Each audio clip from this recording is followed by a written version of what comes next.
What is up, guys? Welcome to my unboxing of the OnePlus 7 Pro T-Mobile variant. I picked up the Nebula Blue version, which is sporting 8GB of RAM and 256GB of UFS 3.0 storage. We also have the Qualcomm Snapdragon 855 chip with Adreno 640 graphics. This device also supports Dolby Atmos and HDR10+. Without further ado, let's unbox this.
So there you have it, my unboxing of the OnePlus 7 Pro T-Mobile Variant Edition.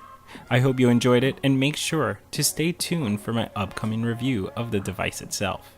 If you liked this video and would like to see more of my content, please don't forget to like and subscribe and hit that trusty notification bell so you don't miss anything.